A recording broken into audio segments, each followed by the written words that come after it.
السلام عليكم ورحمة الله وبركاته. بليون كي أكم جبتنا قبضني في يومام جروف جريني مال فكات إجا إيمو بيتان فيرجيني إسا أكو مرقتان كان كما أفوري في لبة تربة لما إرجري شورا أبديت إجرا ورون أبديتين قرين أبديت قدا حالا سلبادان جيشورا ألتكتي رو تكت namoota barbaanne namoota barbaanne yeroo takkatti dubbisuudhaaf jechuudha salaama gaafachuu ni dandeenya jechuudha sagaleedhaan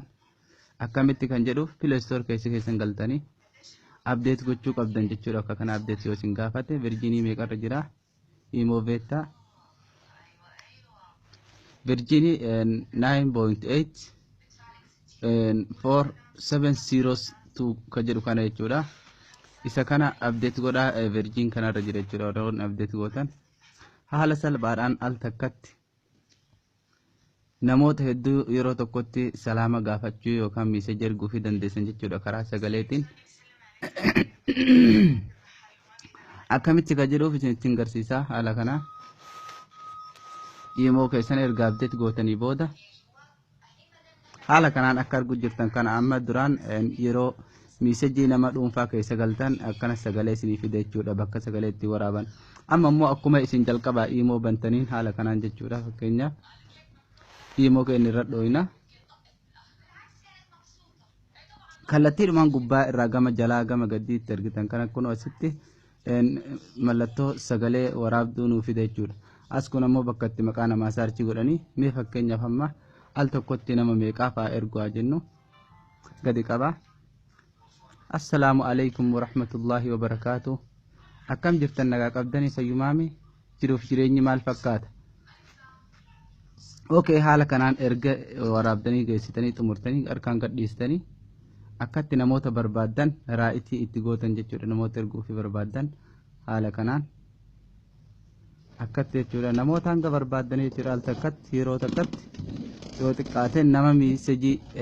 isin jala jiru hundaaf taraa takkatti salaama gaafachuu dandeessan jechuu karaa gabaabaadhaan sagaleen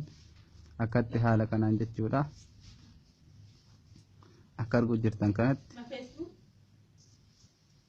sana booda raa'itii gubbaa amma nama 12 godhe isin garuu hanga barbaadan gochuu dandeessan raa'itii gootanii erga xumurtanii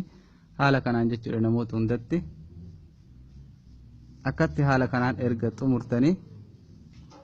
sana booda amma nama 20 godheen jira as bakka raa'itii kananii tuutan jechuudha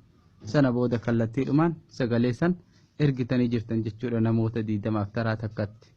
baay'ee tokko kan namatti toluudha update godha isiniin jedha waan haaraa yoon dhufe isin beeksisaa isiniif hima jechuudha inshallah wanna tokko wanta natti tole wanta gaarii tokko guun arge isiniif hima inshallah follow gochuu hin irraanfatina akkasumas YouTube kiyya keessa galtanii YouTube kiyya haala salphaadhaan subscribe gochuu ni dandeessanii YouTube keessa galtanii jechuudha Musa Abdullah jechuudhaan search gootan jechuudha haala kanaan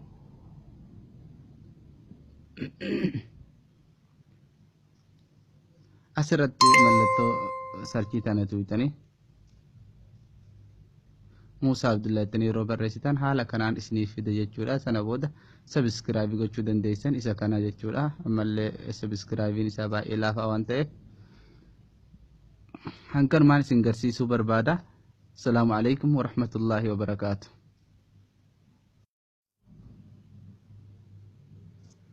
kun amma akka argitan kanatti sagalee an amma ergesana jechuudha warrootanaaf deebisan jechuudha kun hundi argitanii mee sagalee kana hin bana assalamu alaykum warahmatullaahi haala kanaan jechuudha nama hundaaf jechuudha taraa takkatti nama 20 erge jechuudha amma akka argu jirtan kanatti assalamu alaykum kanaaf akka hin irraanfanne update godha baay'ee tokko kan namatti toluudha jechuudha maashaallah akkatti gammaddan abdiin qaba bye